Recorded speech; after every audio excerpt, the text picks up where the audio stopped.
What's up, everyone? This is DYANAROZAY. Welcome to my channel. Y'all saw the thumbnail, so you know exactly why you're here. I bring a unique commentary to your favorite reality TV shows and whatever is popping on social media. I have some good ones for you guys today, but before we get started, please hit the like, subscribe, and your notification bell if you haven't already, because that is how others find me here on YouTube.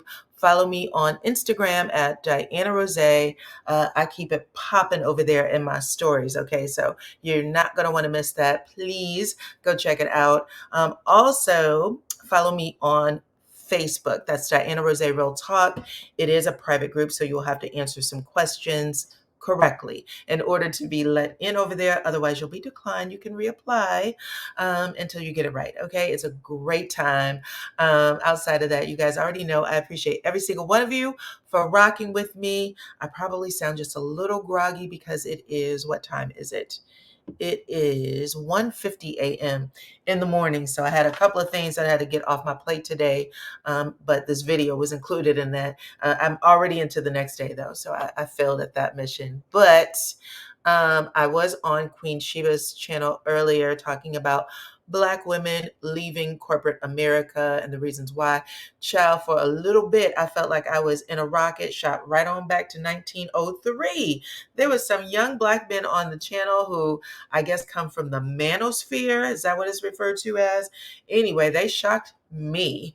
I'm gonna have to keep an eye on some of them though, because they are talking a lot without applying history to some of their information. Okay, they just look for loopholes to say bullshit. Honestly. But anyway, check it out because it was fun. It was funny too. What else do I want to share with y'all? I think that's pretty much it. Y'all already know I appreciate every single one of you for rocking with me on all of my platforms. So we are going to get started. Speaking of lively discussions, let's start with this one because this is still a topic that people are talking about, engaging in. It is very lively at the moment. I saw some comments in my own Facebook page that I wanted to bring up. Y'all know that Melody Sheree announced that she owns a network now. And a lot of people have been congratulating her, letting her know that it has been an awesome time watching her make such strides, lose everything, gain it all back, and then some. It's been inspiring, right? Of course it has. Well, this is coming from the fans, but a lot of the fans are like, well, what the hell is going on over there with the people that actually work with her, her castmates, people who saw what she went through? The people who she's laid a foundation for. You know what I'm saying? Like, where are they? Why aren't they saying congratulations? Well, baby, check this out. Miami Reese and Letitia Scott, along with two others, happened to like a comment made by one of the fans. They said, congratulations to our Nubian queen, Melody Sheree Rogers. Now this is Black excellence at its finest, exclamation point. And then they tagged everybody from Martell Holt on down to the Love and Marriage Huntsville IG page, okay? They left off, who did they leave off? They left off Stormy, they left off Tiffany, they left off Oprah Winfrey herself, and they left off, who else did they leave off? They left off Carlos King. Okay. But people were asking, why aren't y'all over here saying, congratulations to this girl? Y'all know what she's been through. You know that she is out here moving and shaking, building a legacy for her children. And Maurice and Letitia said, we're going to say congratulations. Okay. If nobody else says it, we are. I do think that probably, um, Kimmy probably eased on over there and said, congrats. I'm not sure about Marceau, but y'all know what? It could be that they said their congratulations through a DM or through a text or a phone call. We don't know. You know what I'm saying? At least I don't. It could have come in another form, maybe not on the social media platform, but through something else. We shall see. Okay, y'all can talk to me in the comments and let me know what y'all think.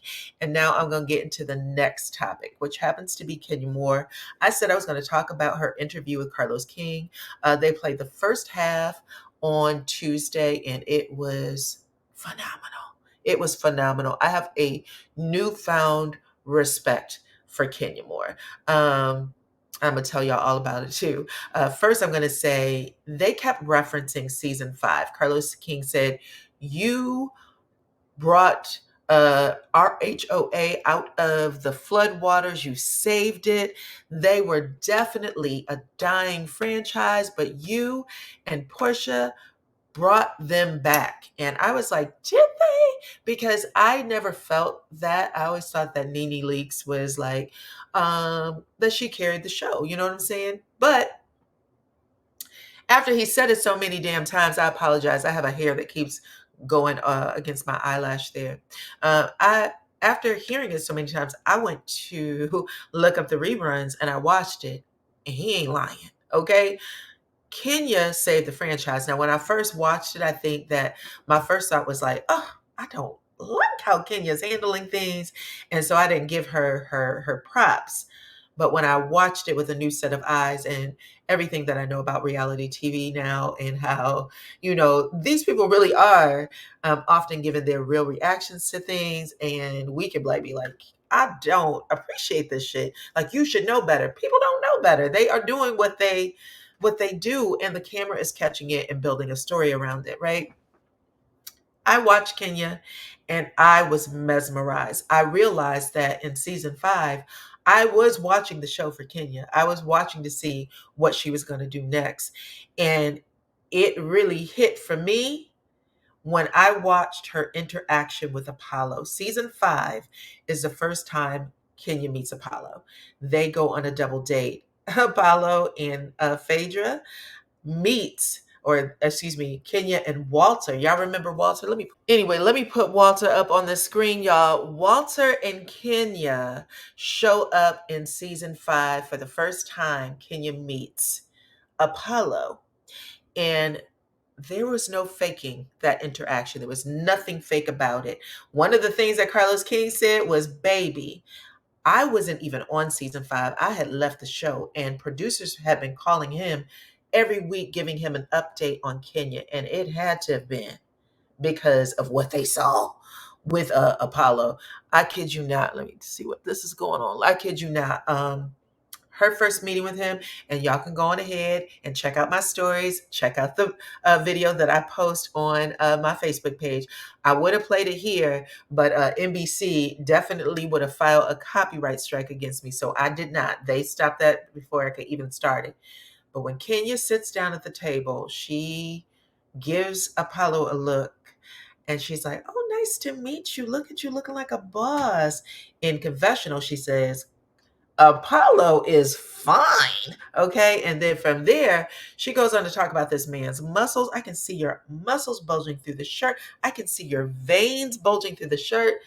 Phaedra was making faces like, what is going on? Why are you doing this? She's looking over at Walter. Walter's looking back at her, looking at Kenya like, you're doing too much. It was a time. It was a time, okay? Be sure to check it out.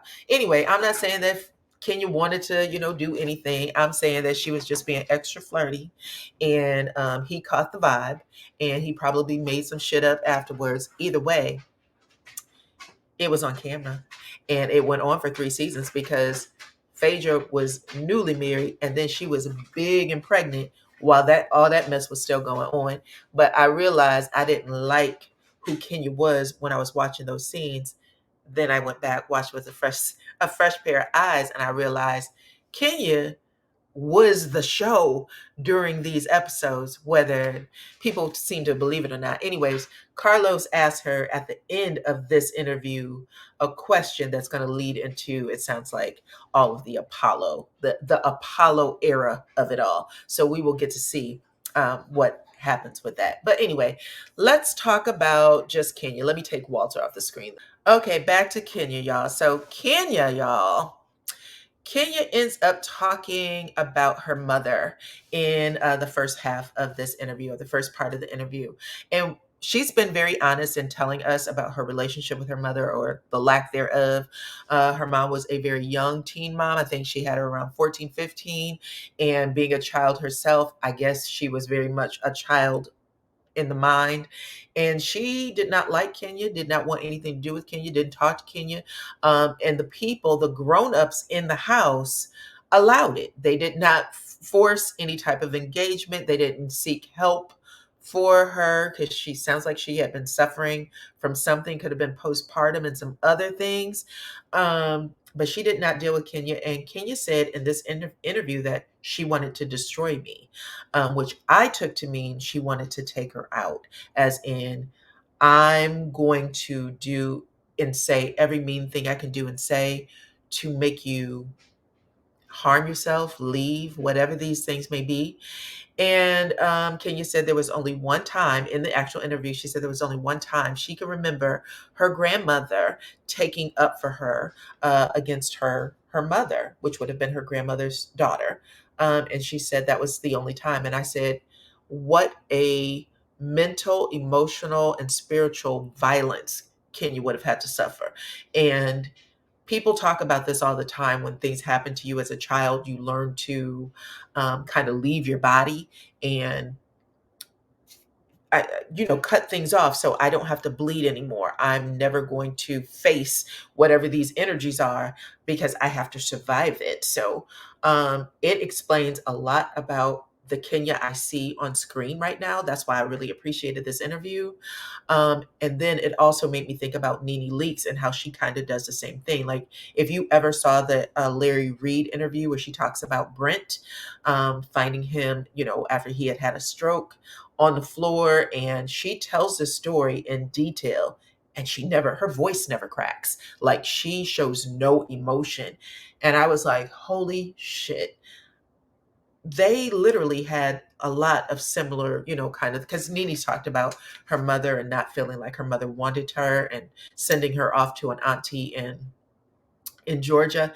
And I just kind of wonder if and also it's kind of parallel, but also I know I've heard Candy, I've heard Portia, and I believe I also heard Cynthia say that Kenya and Nene have a lot in common, and that's why they bump heads so much.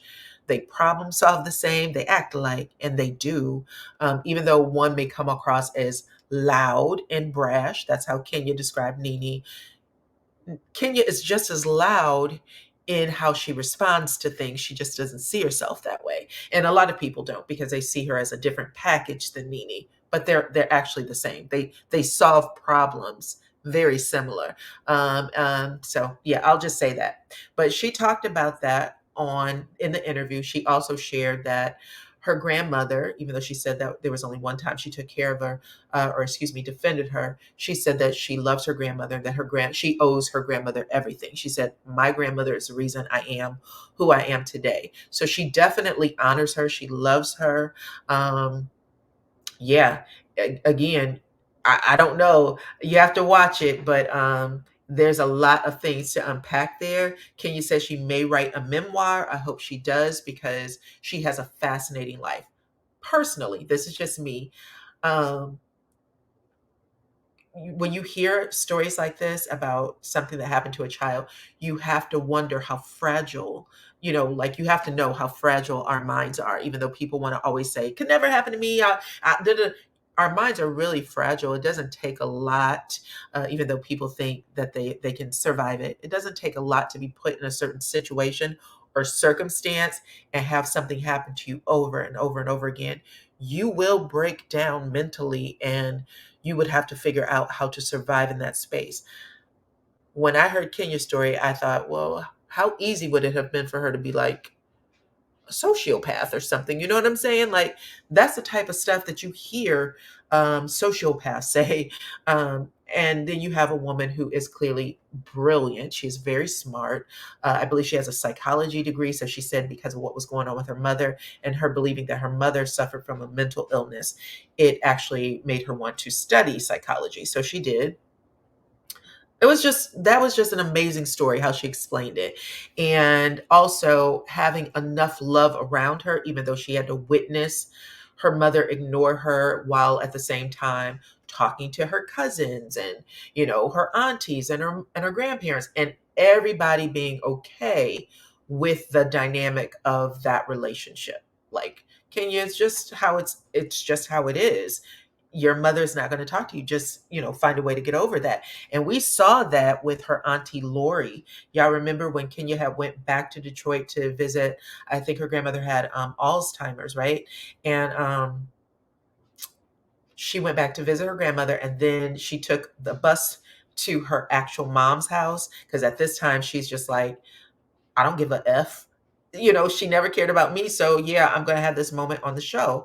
So this is really impressive too, that she brought this moment to the show, just by the way. Nene's had some pretty impressive moments with her family situations. Kenya brought a really impressive moment with her mama on this show. um, she went to her mom's house. She banged on the door. She demanded that she talk to her. She was like, "Why won't you talk to me?" Everybody on the bus was uncomfortable and nervous. Her dad, her biological father, is on the show, and he's in the bus saying, "Why did you bring me here?" Like, he's nervous. When she comes back on the phone, she's on the bus. She's just, "Why won't she speak to me? But why would she speak to me?" Then we see her auntie Lori give her a call and say, "Kenya, you had no right to do that." And she seemed so unempathetic, like she had no sympathy for her. And we were all like, oh my God. I think that might have been the last time we saw her auntie Lori on the show. But she also told her, "I love you, but Kenya, that's my sister." And I think that was a gut wrenching point for me. She didn't act that out either. That was, listen, that's my sister. And this is a dynamic that's played in their family forever. So watching that play out on screen, watching Kenya, talk about it, even though she did tear up in the interview, um, it's one of those things where it's your life. So it's really hard to cry for yourself. Sometimes you cry because you see others emotional for you, and then it reminds you, yeah, that's a really effed up situation. So anyways, I don't want to just, I hope I didn't bring a whole bunch of people down, but that was very interesting to me. I found that a very interesting part of her story. They just, again, talked about season 5 and how brilliant she was. So I talked a little bit about that already. She talked about how Bravo doesn't appreciate her, which was interesting. I'm surprised she brought it up. They didn't talk about the lawsuit. They didn't talk about the lawsuit that Bethany Frankel has started with everybody. Maybe they will bring that up in the second part of the interview. But she did say, "I don't believe that they appreciate what I brought to the show." And she said, "I brought a lot of my real life." She's right. There were some things that didn't feel real, right? Like, again, her relationship with Walter. That's his name, right? Walter. She brought Matt on the show. I do believe that the relationship with Matt was real because of how things played out after they broke up. So I do think that was a real relationship. But excuse me. And then, of course, her marriage to Mark. She did not want to bring that relationship to the show. They let her go. Then they ended up bringing her back, and she said that she didn't get a baby special because of it. Um, and she said that she believed she deserved one. And I have to agree. I think that she did. I think they punished her for that. But we were on the journey with Kenya for the baby, right? We watched her go to the fertility clinics and all that stuff, have her meetings. We saw the pain and agony she was in because she didn't think she would have a baby. I really think that we should have gotten a baby special because it would have humanized her. They kept her a villain for a very long time. She was good in the role, though. She was absolutely amazing at it, but they kept her a villain in the role for a long, long time, and she really didn't want to be that anymore. The same with Nene. Nene said that she didn't want to be the villain anymore. That was when she was telling everybody was dressed in white, but she was dressed in black, and then she went and changed. Like, you were purposely trying to make me the villain yet again. They didn't like the role. And sometimes that can play with your mind. It is a mind game on these TV shows. On these reality TV shows, it 100% is. What else did she talk about? Hold on, let me check my. So Kenya talks about when she was brought to the season, when she came to Real Housewives of Atlanta, they did not pay her. She gave them over 30 days of filming, maybe more, and they didn't pay her. Okay. And whatever she was giving as a part of her extra came out of her pocket. She said that it was a very exclusive, RHOA was so exclusive that you had to film for weeks just so the producers knew that you could, hang with the girls, with the ladies that were already on there, because they were such a, already a strong cast. They weren't just going to let anybody on to break them up. And she said it's completely different now, that people, they don't require much of anything to be a part of the show now. And she ain't lying. Okay. That's another part she didn't lie about. She said that, but before she, before they even gave her her peach, I think when she finally got her peach, she said that she had told them, if you guys don't believe that I should be here, then I'm done. I'm not filming anything else.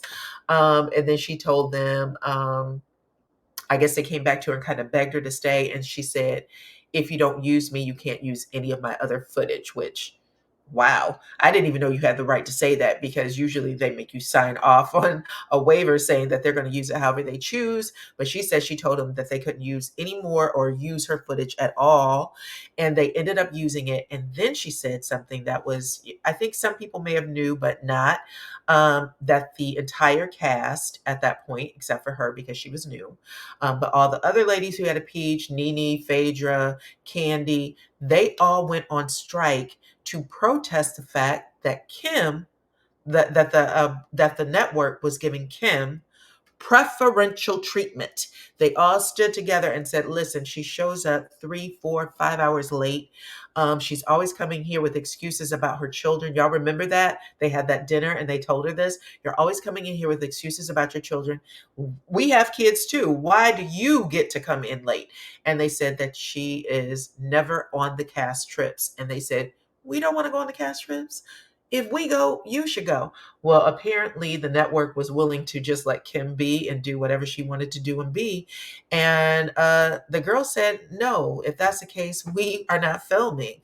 And that's when they were racking in the numbers, 5 million views, I believe, per season.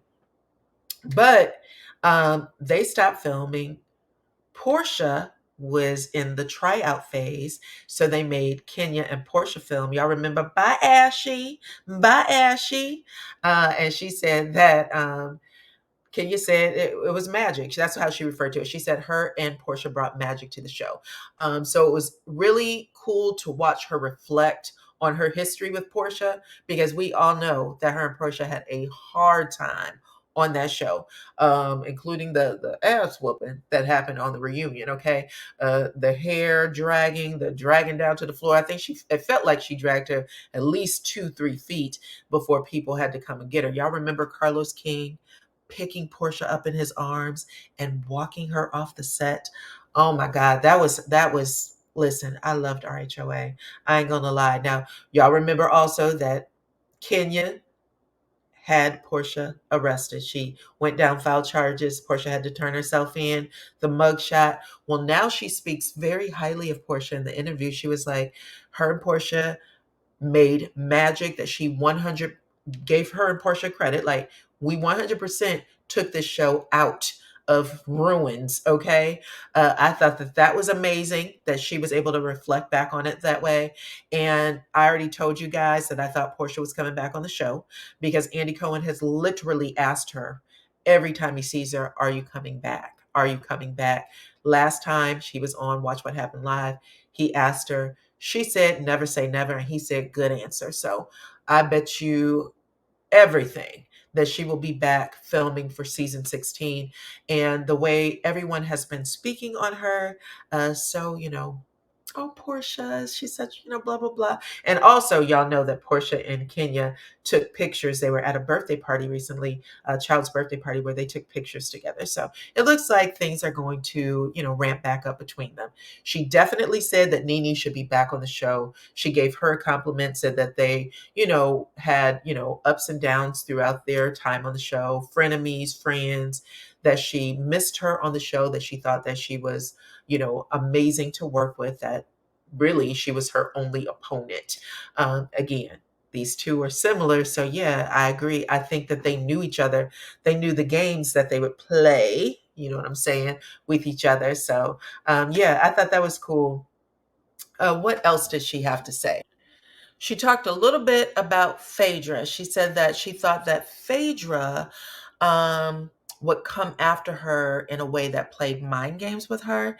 And I really feel like Kenya did the same. I don't know if she remembers, but she was the one who set it off with Phaedra when she and Apollo started, flirting a little bit. She set it off. Phaedra, being a Scorpio, really struck back. That's what I saw anyway. But yeah, even if Apollo said at the very end that it was a lie, that was still, he was still, her husband. He was an a-hole for sure, but you know, you're going to want to protect your family unit if you are in a marriage. That's just how things go. We all remember when Candy had come to Phaedra's room when they were in Mexico, I believe, and had knocked on the door and was like, "You need to come down now." They were in the cigar bar, and she was like, "Come down now." She walked with her, and she was like, "What you doing down here? Didn't I tell you? What y'all talking about?" Like, all of that was crazy, right? Anywho, they talked a little bit about that. She said that Phaedra said used some things that she had talked to her in confidence about, basically talking about her mother having, possibly been mentally ill, and then also about her mother saying that she was that Kenya was a drunk. She accused Kenya of being a drunk, tried to take Kenya's crowns away because her grandmother, I guess, was trying to make sure that she felt, like she was the stuff. Listen, girl, you're beautiful, you're smart, you're everything. Let's put you in some pageants. Let's get your self esteem up and make sure that people know that you are the stuff. And she said that her mama was at home. Sounds to me like she was jealous, and tried to get all of these things taken away from her. I thought that was wild. She talked about the show Bravo not giving her first chair. Not giving her first chair. Y'all know at reunions, whoever's sitting beside Andy, they're the stars of the show. And she really feels like she is the star of RHOA in Nene's absence. She said Nene got to sit beside him every season she was on outside of the pandemic when they had to go on Zoom. But she said every season they were on, Nene got to sit, and rightfully so. But she said now she's the person who should be sitting beside him. She said Candy doesn't care where she sit because she just wants a check. And they had Candy on the end, I think last or the year before. I think last year and this year they have her on the end. Let's check. So y'all see it, season 14 reunion. They had Marlo and who is that? Sheree. I couldn't tell for the blonde hair. They have Marlo and Sheree sitting beside Andy. What was Sheree's story last year? That she was broke or didn't pay her people. And they have Candy sitting on the end, and then the seating chart for season 15. This Now, the seating chart for season 15 is Sheree again and Drew Sidora. So Drew Sidora is probably going to discuss her divorce and all that stuff. And then Sheree gets to talk about her friend boy, okay? At first, I didn't understand why Sheree was going to be sitting in that chair, but Sheree is in the hot seat. She has a lot of explaining to do. It's going to be ugly. Candy is on the end again, and Kenya is in the middle, so she ain't lying. They are playing her with the seating chart. So and Carlos King agreed with her. He was like, "Yo, why do you think that they keep giving you, the end chair, the middle chair? Why aren't you the star of the franchise now?" I think he said that he thought that she's not getting her flowers, and she said the same thing too. She said at this point, she's calling people out when it happens, but she said that she can tell she's being played. So y'all let me know what y'all think about that too, okay? What else did they discuss? I think this might be the final. I think that's really basically it. She talked a little bit about being told that she's always in fake relationships. We all know that Walter had went onto a radio show and actually heavily insinuated he was paid by Kenya. And Kenya, two wrongs don't make a right, child, because you on the show, and she did this first, insinuated that he was gay. Now he is a married man with children. She said that first, and then I think it went downhill from there. That's why I said I don't think Kenya wasn't being 100% on the up and up in this interview, and Carlos wasn't holding her feet to the fire and saying, "Well, Kenya, didn't you do this first?" Because she did. She did call that man gay, and I think that he went on to defend himself because of it. But if y'all remember it differently, talk to me in the comments, okay? We've been on for a couple of minutes. It is late, and I need to go to sleep. So I will see you guys on the next one. Y'all let me know what y'all think about everything we discussed today. And yeah, hit the like, subscribe, and your notification bell too. Bye-bye.